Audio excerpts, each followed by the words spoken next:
This week in the Monday Night War, it is In Your House International Incident 1996, headlined by a big six-man tag between Camp Cornette, Shawn Michaels, Ahmed Johnson, and Sycho Sid. Also, we've got a King of the Ring rematch, Stone Cold Steve Austin versus Marc Mero, Romeo, Drunk Guy JJ, SP3. This is Tru Rewind. This is Tru Rewind. This is Tru Rewind. Truly. This is Tru Rewind.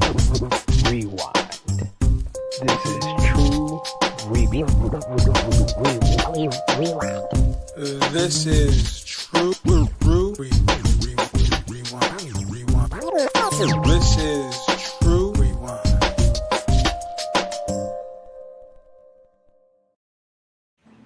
Hello. It is me, your Tru Heel Phenom, SP3. We are back in the DeLorean again. Pump up the flux capacitor for another edition of Tru Rewind, episode 68, International Incident. We are here to review the July 1996 pay-per-view from WWF, In Your House International Incident. I am here once again with the face and the ace of the Tru Heel Heat YouTube channel, Mr. Romeo Anthony Colon. Hello, everyone. Happy Sunday. I'm just going to get it out the way right now. This shit sucked, but we will do our best to recap it. Thank you for your honesty. And of course, we have the man of 1,004 drinks, Drunk Guy JJ. This wasn't that bad. We've seen worse. It wasn't that good either, but we've definitely seen worse. We've seen mummies and toilet paper, so yeah, exactly. We've seen worse. We've seen shit. So we have to understand that the bar is already very low. That this exceeded that at the very least. But if you are joining us for the first time, welcome to Tru Rewind. This is where we go back in time to the Monday Night Wars. We review WWF Raw and WCW Nitro. We usually decide what was the better show for the week. On this edition, we will be reviewing In Your House International Incidents. Your first time watching us on the Fightful Overbooked YouTube channel, remember to drop a thumbs up on this video, share this video with all your friends on all your favorite social media platforms. If you are new to the Fightful Overbooked YouTube channel, hit that subscribe button, hit the bell to stay notified for all the great content here. It's consistent, plenty of content. You had Tim and Joel earlier today. You get me on Degrassi Dudes, as well as FMC on Fridays, and you get Day After Dynamite with Will Washington. So much to enjoy on the Fightful Overbooked YouTube channel. And of course, if you like us, go over to the Tru Heel Heat YouTube channel as well and subscribe over there. And let us know what you thought about In Your House International Incident. If you remember it, if you've seen it recently, let us know in the live chat if you're watching us on the premiere, or let us know in the comments down below if you're watching on demand. But Romeo, you are the driver of the DeLorean. Take it away. It is July 21st, 1996. We are in Vancouver, British Columbia, Canada. And on commentary, Vince, Jerry, and Jim Ross. Let's talk about what happened on Free For All. Before the show, Justin Hawk Bradshaw defeated Savio Vega in 4:44 after Uncle Zeb, Dutch Mantel, cheats and holds Bradshaw on top of Savio for the pin. We also saw footage of Jose Lothario going after Jim Cornette, Vader coming out, and Shawn Michaels with the save. Onward to the main show. We have a pre-match promo with the Body Donnas, where they say they've dumped Cloudy, their manager. They're thanking the fans for wanting to be their manager. They're very babyface-like now all of a sudden. that's Tom Pritchard, right? Yes. I was so confused by this promo. I was like, they are one of the worst baby faces. I was about to say, like, very much not a babyface team at all. I don't know what they were doing. Maybe this is too far back for some fans. Maybe in recent memory, maybe like 15 years ago. It would be like if Simon Dean turned babyface. It's like, what? No. Eat your vitamins, kids. Go get salads. From the Wrestling Observer newsletter. Oh boy. We need the graphics. Yeah, we do. The Body Donna's manager, Cloudy, is no more because the WWF has gotten sensitive So all the bad publicity they caught from Goldust. Hold on. Oh, you cut you. He's clapping because of Sunny. Are you just not noticing that? I'm He so just caught stupid. him. He just caught him. All right. I'm gonna mute myself because this is too funny. They got insensitive to all the bad publicity they caught from Goldust and didn't want to have a transvestite type character and risk angering any more groups. Has WWE ever done like an LGBTQ storyline or character well? Like presented it in a way that was tasteful? I must say tasteful, no, not by any means. You got HLA, Trish and Mickey, Liv and Lana. I think that's it. Oh, Heidenreich and Michael Cole. Billy and Chuck, It's a bit aggressive. Billy and Chuck, obviously. I mean, I didn't want to downstick that. That's the main one. Goldust. Goldust, yeah. Man. So we get the Body Donnas versus the Smoking Guns non-title. Why? And Why is this on why? pay-per-view? why is it? And then what makes it worse is that they go on to announce a tag team title match the next night. But you have the champions in the whatever. A rather surreal conversation on commentary. JR suddenly goes off about the speed of the Body Donnas while Skip is holding an armbar. And Vince counters by pointing out the speed of the Godwins of all teams. JR seems ludicrous that he would say that. He asked him, "Did you mean the Guns?" And trying to cover for Vince, but Vince indeed meant the Godwins. That's like Steph Curry and Dame Lillard are having a 3-point shootout with each other. It's Golden State versus the Portland Trailblazers, and you just start talking about Reggie Miller. Yeah, Reggie can shoot threes. No, actually, it's like you bringing out a Michael Olowokandi and how he's a great 3-point shooter. No, that has nothing to do with what we talking about. What we're talking about, exactly. Jerry also on commentary saying how Skip would never stand a chance to get someone like Sonny. Very ironic. Billy Gunn screwed up a double team leapfrog, failing to clear Bart. Yo, he can. This match was just a mess. This whole match was just a mess.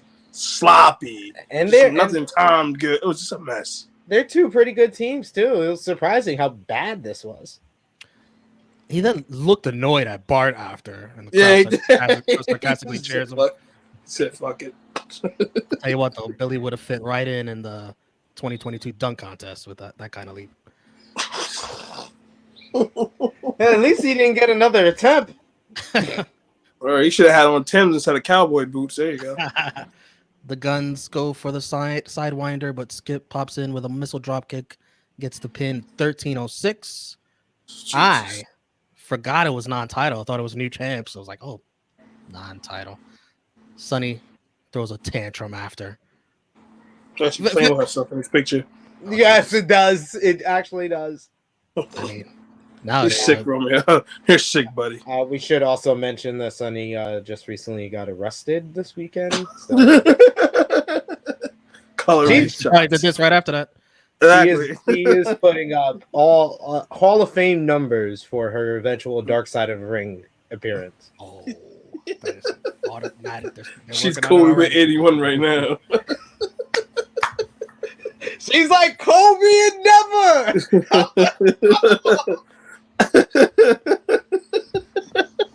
Sonny has turned into Cloudy in front of our very eyes. More like Thunderstorm. Anything on this opening? Oh no, shit sucks. That's bad. That was a really bad match. I give it a star. It was there, and it was not good. So moving on. Fine.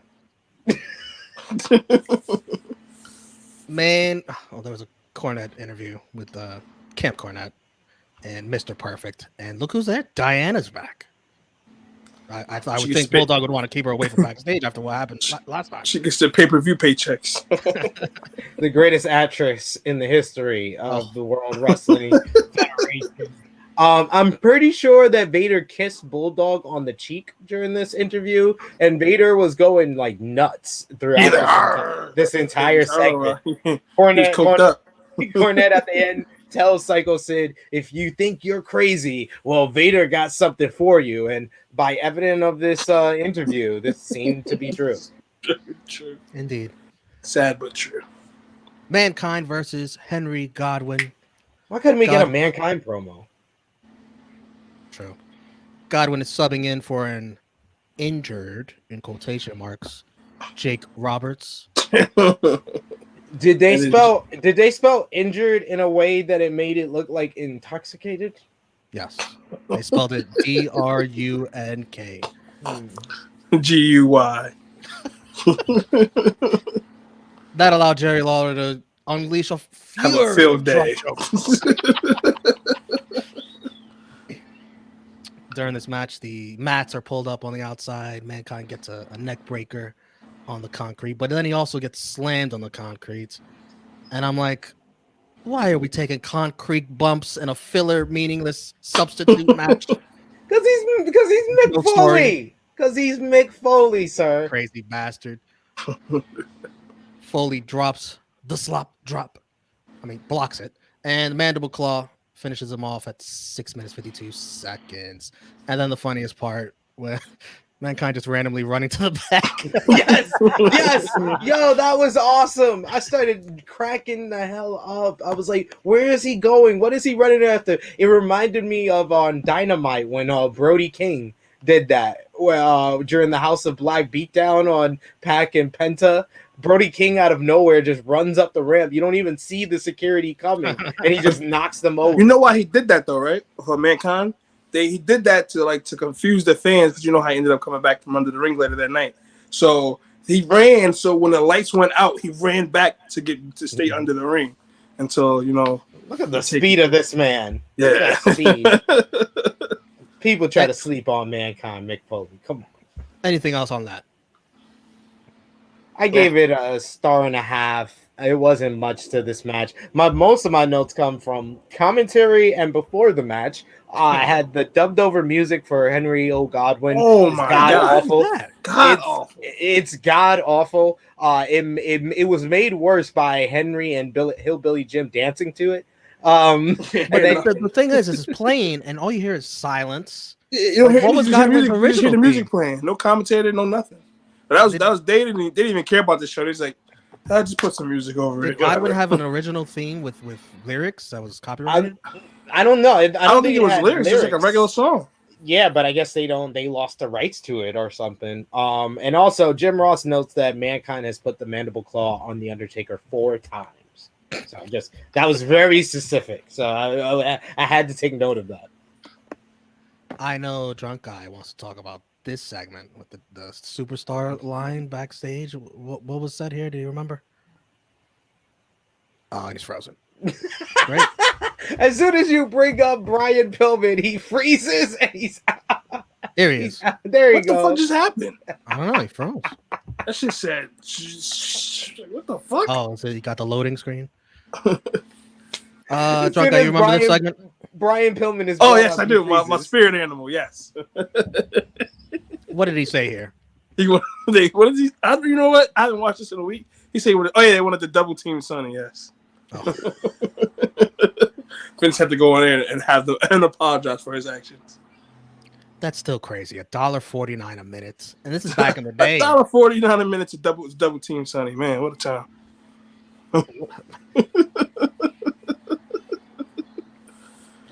You're gonna make me Vince McMahon and have to apologize for your comments on this channel. The thoughts of Drunk Guy JJ are his exclusively alone and do not reflect the thoughts of myself, especially Fightful Overbooked or anybody at Tru Heel. You guys supposed to ride for me. Have my brothers. Ain't gonna leave me to dry. Come on, man. We're supposed to be brothers. We're supposed to be brothers. Oh man, we're supposed to be brothers.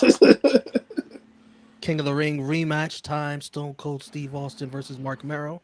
They show a replay of at King of the Ring where Austin got his lip cut open from the match. Horrible circling of you can't even see it. The rope's in the way, dummy. Stone Cold sporting a mean mustache. Oh my god! Oh my God. Oh I was like, Sheriff Austin for real. is he about to open up a can of whoop ass or open up some ass on a porn set? And here's Sable, because that's all we care about with the Marc Mero act. Speaking of porn, how wild man Marc Mero and Sable. Smooth transition. They reenact that spot in this match, and Austin sells it like he got cut open again in the lip, but he's just a lying heel. He pokes Mero in the eye. Marlena and her slave interrupt some good action here. Mr. Slave. Mr. Slave. It's an usher.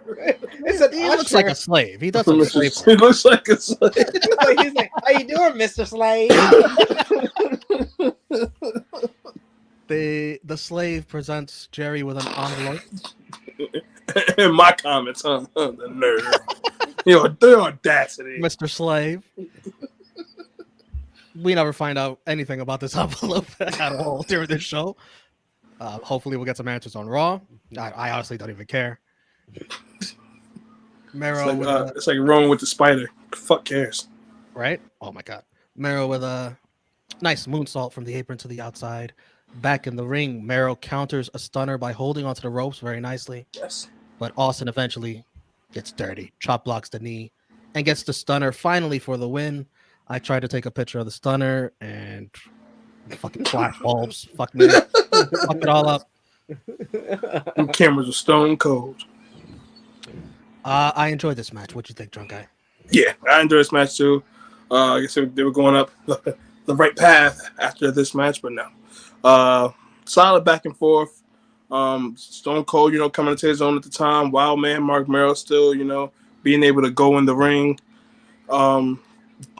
Good match. 3 stars. SB. Yeah, I enjoyed this match. This was very enjoyable. These guys work well with each other. This was back when a lot of fans thought Marc Mero was going to be something in WWE, but this win for Stone Cold Steve Austin actually meant something because both guys were kind of at that same level. They're both on the rise. Austin, I did also put in my notes, it didn't have no King of the Ring mention in his nameplate. The commentary did mention it, but there is no crown. There's no cape. I understand that part. Not that he wear it. He's not supposed to wear it because But that's a not the graphic. You're making a good point. But yeah, the nameplate should at least say King 1996 King of the Ring winner since he just won it last month. And he hasn't been on TV because of the busted lip. So it would have been nice for that little touch there. Like I said, I thought the guys worked together. The usher coming down, that was just WWE doing the WCW thing. When WCW has a good cruiserweight match on, they're gonna show backstage we got this going on, just in case you don't like good wrestling, here's what we got going on. And they kind of did that with Austin and Mero. Yeah, we know they're gonna work well together, but here's Marlena, she's hot and she has a slave usher, and he's gonna give a gold envelope to Jerry the King Lawler for no goddamn reason. You're never gonna know why, and then we're gonna move on back to the action. It felt like I was watching a Monday Night Raw instead of a pay-per-view. Yeah.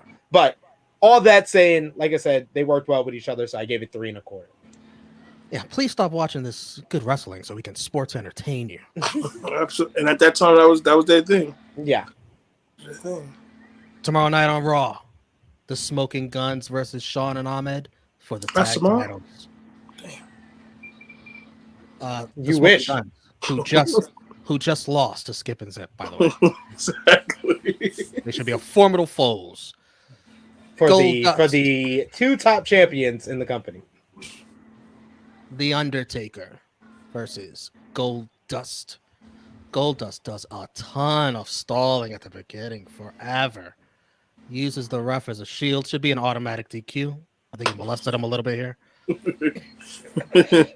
Unnecessary roughness. Goldust takes a very, very gentle choke slam on the ring steps by the Undertaker, protecting him well. Taker even lifts the steps, thinking about smashing it onto Goldust and Marlena, but does not. Die, bitch, die. Goldust, very used to exposing things, exposes the turnbuckle. That's what Jerry said. It's not my words. The audacity of was- Jerry, huh? it was actually Jerry the King Lawless words. Audacity of Jerry the King Lawler. I can't blame Romeo for that. I realized that drunk guy JJ is our Jerry the King Lawler. What? I like women around my age, okay? Man. Yeah, Throws that's actually Marcus Cash. You're right. But go ahead. Oh, Jeez. man. Just worked ourselves into a shoot. He like 16-year-olds. What you gonna tell us? All right. Moving on. Throws Taker into the turnbuckle, then drops the steel steps on his back. Back in the ring, Undertaker even did a small package, which I don't think I've ever seen him do. Yeah. Makes his comeback, hits the tombstone. Taker stalls on the pin, and that's because Mankind is cutting himself out of the ring. Breaking up the pin for a DQ. Mandible claw, and then he sucks the Undertaker down into the ring. Oh my God! What? Vince's words, not mine. Mankind comes back out.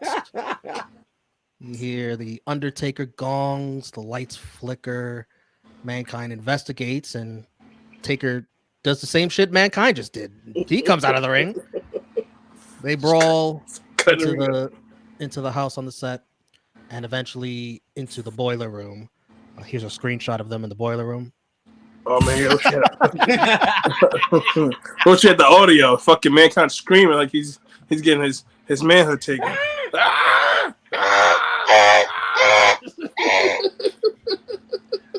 How'd you enjoy the Goldust Taker match and then the aftermath with Mankind, Sid?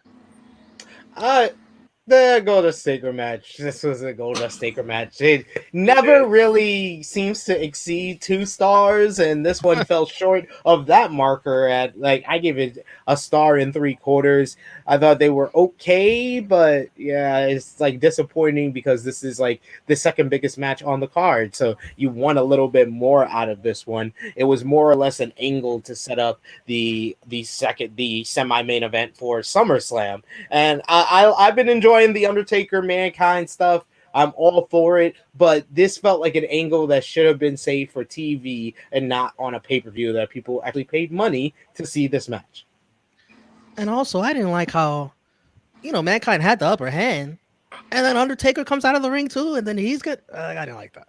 It should have stopped at Mankind having the upper hand. What'd you think, drunk guy? I don't get why they keep intertwining the Undertaker Goldust feud into between the Mankind stuff. It's kind of like whatever now. I mean, they literally just did the same setup. They had Undertaker face Goldust. Mankind cost them and just in this shit. They just did this at Beware of Dawn. Yeah, the last year, exactly. Only to set up the King of the Ring match with Taker and Mankind, and then they basically go back for taking that pin. Yeah, they refused to have Undertaker pin or beat Goldust this year. They seem very adamant about this. Yeah, match wasn't good. It was basically rehash what we already saw, except for this one didn't have a stipulation. 1 3/4. End this, please. Just let Taker and Mankind feud.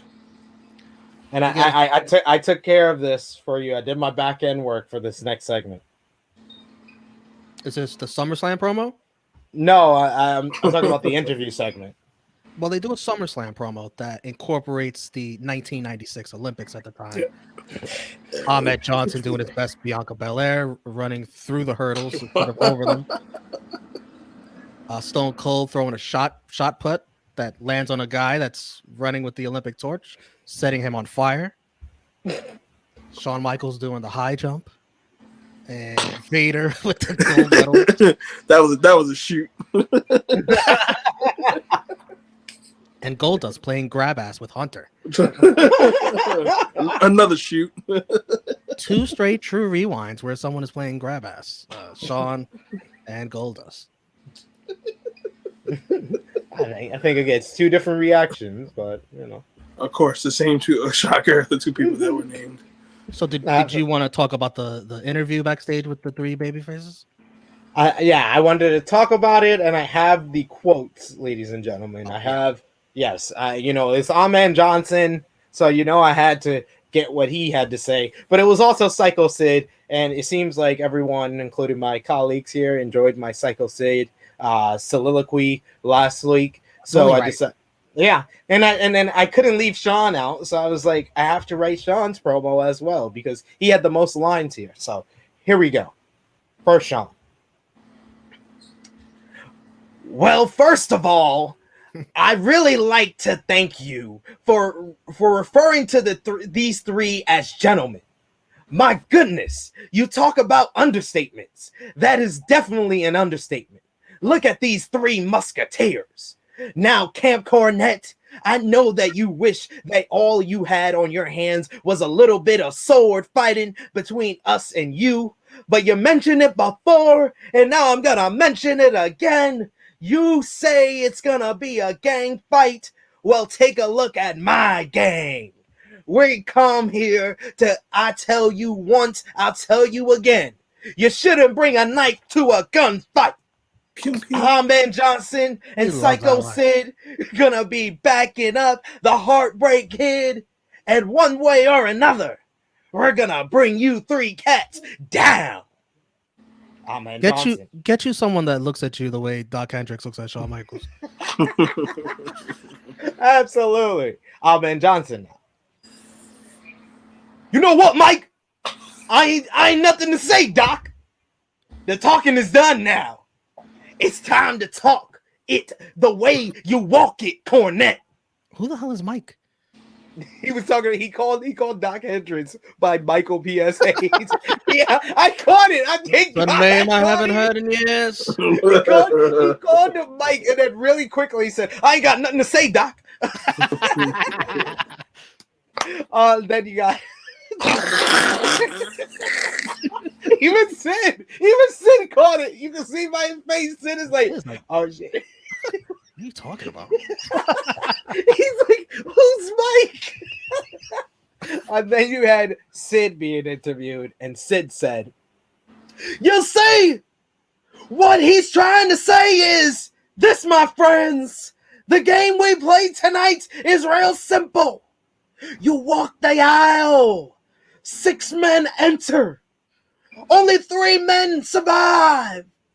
In the game we play tonight, I am the master. And my friends, Shawn Michaels and Ahmed Johnson, are gonna be with me at the end. And when the smoke clears, baby, what's gonna happen?" Shawn once again talks.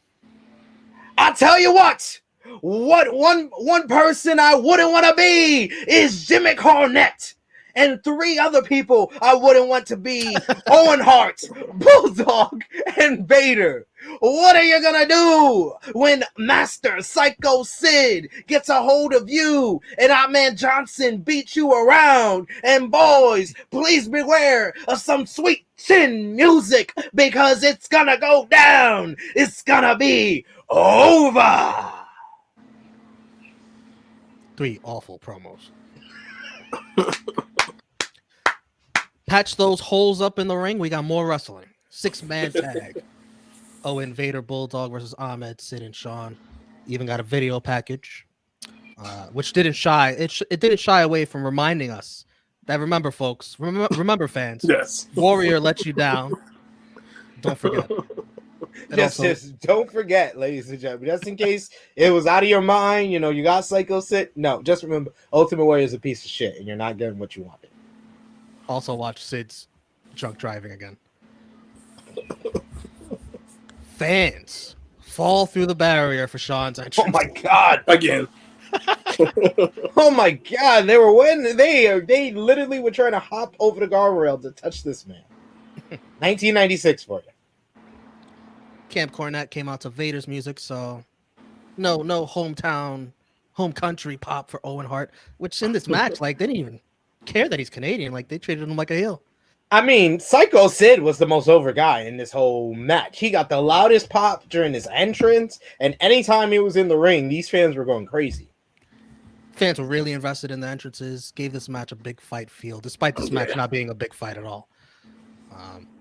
Shawn and Vader start, and Sid tags in, clears the ring of all the heels to a big pop. Owen and Shawn had some nice technical wrestling to nobody's surprise. An overzealous fan tried to jump in the ring.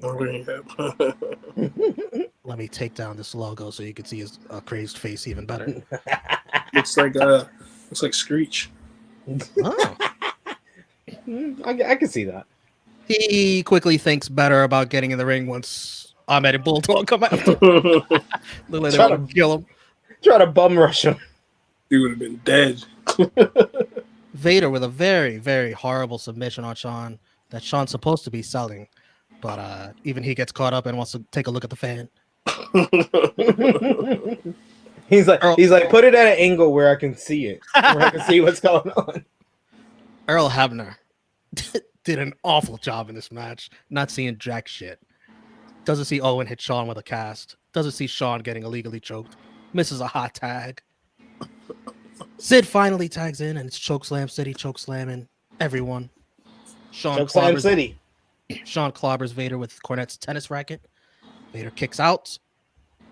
And then Cornette grabs Shawn's foot as he goes for sweet chin music. Lothario attacks Cornette on the outside. Vader is able to squash Shawn in the corner and finish him off with the Vader bomb for the win. Sid and Ahmed, sore losers. Ahmed feeds Sid, Owen, and Bulldog for power bombs. Vader escapes. Shawn with an athletic dive over the top rope on Vader. And then Shawn, Ahmed, and Sid get a nice hand from the crowd for their losing effort. Put the foam finger down, kid. Wrong timing, kid. Yeah. This is why they don't pit people in those seats anymore.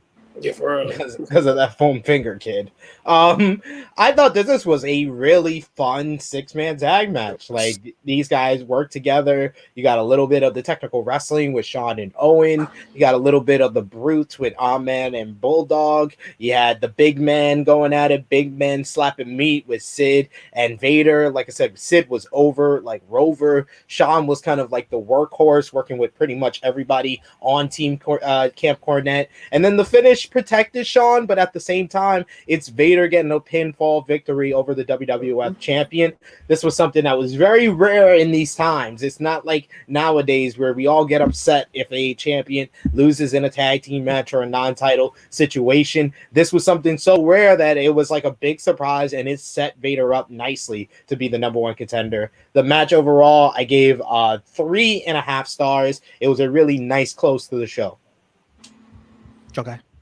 Yes, very fun tag team match. Got everything you wanted out of every superstar between Shawn, Owen, technical, the brutes, like you said. And it did again. We didn't see champions lose like that, especially at pay-per-views in a match that not defending the title. So for Vader to get that win like that, again, setting them up for next month, a dope to see. Very fun match. Clearly, they cared about this. The only match they cared about for this pay-per-view. So I get this match 3 3/4. Gorilla, Monsoon, Uncle Gino with Doc Hendricks says Undertaker and Mankind at SummerSlam, they'll start in the boiler room. Vader and Cornette interrupt. Vader yells, I want the boy toy. This is great. Wants the championship match Vader deserves. And that's it. That is In Your House International Incident. Let's wrap this up. Match of the night. Unanimous, the main event. Easily the main event. MVP, I'm going to go with Sycho Sid, who looked dominant at the end and was really over with the crowd. Yeah, I got to go with my namesake, Sycho Sid. He did his thing. He was probably the most over guy on this entire night on a show that had Shawn Michaels, The Undertaker, all these stars. Sid was the most over guy, so I give it to Sid. Jaquan. Sid and Vader. Sid basically said over, looked dominant in a match, but Vader winning, beating the champion at the time on pay-per-view was a big thing. That would go on to help him. I mean, granted, he didn't do much, but he would go on to face. Spoiler alert! On the next. I could have been anything. I couldn't necessarily just be the match I'm talking about. So, yeah, Shawn and Vader, Sid and Vader. LVP, I'm gonna go with Earl Hebner, who I thought was horrendous. And it won't be his last LVP, I assure you. Oh, Jesus. I'm going with Henry Godwin. He's the one that took the worst loss of the night, as well as in the worst match of the night. So, Henry O. And his music is god awful. I see what you did there. Very nice. God awful. Drunk guy. Body Donnas and Smoking Guns. Wow, all of them. That was just terrible all around. Everybody in the opener, god damn it. Basically. But our thumbs out. Any 3, 2, 1. We'll give this a thumbs up, thumbs middle, or thumbs down. 3, 2, 1. Unanimous thumbs down from everyone. We'll rate it on a scale of 0 to 10. I'll give it a 3.1. I never want to see this again. That's it. I gave it a 4 out of 10, and a lot of that is down to the main event and Mero and Austin being pretty solid as well. If it wasn't for those two matches, this is easily the worst WWF pay-per-view that we've seen so far during the Monday Night Wars. Drunk guy. Well, I gave the main event 3.75. So I guess I give it a 4 out of 10. How many pay-per-view buys do you think this show did? For reference, the last In Your House, Beware of Dog, did 110,000. This one did 100,000. Okay. Yeah, baby. Okay. I'm gonna say 118,000. Sid is closer. This did 90,000 buys. Whoa, damn. What you said? It went down 90. 90,000. 90? Yeah, 90,000. Down 20. I was thinking about, damn, it's summertime. You know, people were still very much outside during the summer during these times. Not like now. So There I was should nothing know better. exciting about this card. Yeah. Nah. Yeah, it was purely a main event and only type of card to begin with going in, and then all they did on the night was really just put the emphasis on the main event, and nothing else really mattered. And they don't even bother giving you a championship match, No. tag team titles. That they have a tag team champions there. Yeah, No. they could have gave us the title match, but they chose not to. That is just amazingly like how Yeah. much they did not care about this show. Thanks for your 1999. We appreciate it. You get a main event. You're welcome. That's it. Man, these In Your House are really one match shows. Hopefully, thankfully, I think the next one is probably going to be the first really good one that we're going to see. But let's wrap this up, this edition In Your House International Incident. Of course, we want to hear from all of you. If you're watching us live on the live premiere, let us know in the live chat. Or if you're watching us on demand, let us know in the comments down below what you thought about In Your House International Incident and our review. What was your match of the night, MVP and LVP? And what event or In Your House are you looking forward to us reviewing here on True Rewind? Let us know in the comments down below. Drunk Guy JJ, let the people know where they can find you, sir. You can find me on Christian Mingle. Let me stop. You find me on Instagram, hacksaw_J_Duggan. Twitter. Where's my Twitter now? Oh, Sip Drunken Master JJ. Facebook, my name is my name. If you know my name, you can add me. If you don't know my name, it is not E. You can follow the gang, YouTube, Instagram, Facebook, Twitter, Patreon, that's a shoot.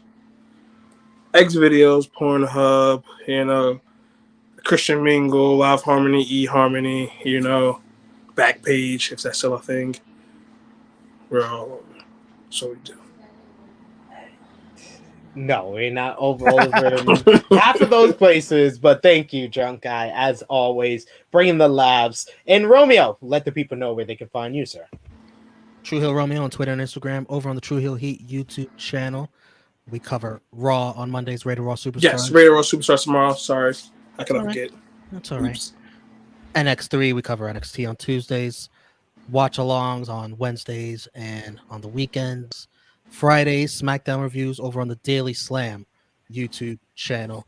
And checking in and out of Tru Heel Heat every Saturday morning. Absolutely. Absolutely. And yes, check out Tru Heel Heat 164 up on our channel right now. Signings, departures, and betrayals. Myself, Miss Chrissy Love, and Top Guy JJ, the Tru Heel Heat OG trio, back together to talk about Cesaro leaving WWE, Vince McMahon versus Pat McAfee at WrestleMania, Bullet Club betrayal, major AEW moves, and more. So check out Tru Heel Heat 164 over on the Tru Heel Heat YouTube channel, and you can follow me on the Twitter machine at Tru Heel SP3, my written work at sportskita.com and wrestletalk.com. You can also see me over on Wrestle Talk podcast YouTube channel last Wednesday with Tempest reviewing NXT. I think I'll be back this coming Wednesday. I'm not too sure. You can also see me on the Parts Fun Known YouTube channel on Quizzlemania 45 because I am your Quizzlemania champion. Yes, Shawn. I'm on your channel talking about beating you for the Quizzlemania championship because I am the reigning, defending, undisputed Quizzlemania champion. Just had to plug that real quick. Man, that's Yes, a dope Quizlemania trophy. Got basketball and everything. They must know. because I jumped through the glass ceiling and I beat the odds in Black History Month. So I did it all for all of you, all of the Tru Heel Heat fans, all of the Fightful Overbooked fans. You can see me here on Fightful Overbooked on Fridays, FMC with Jeremy, as well as the Grassy Dudes with Steven Jensen. You can also see me on the Believe in Pro Wrestling YouTube channel with Rick Ucino, 4 podcasts a week. Check that out as well. And of course, right here, Tru Rewind in the DeLorean, talking about the Monday Night Wars with all of you. So, for Drunk Guy JJ, for Romeo, it is me, your Tru Heel Phenom, SP3. This has been Tru Rewind, episode 68, International Incident. We are signing off until next time. See ya. We miss you, Cloudy.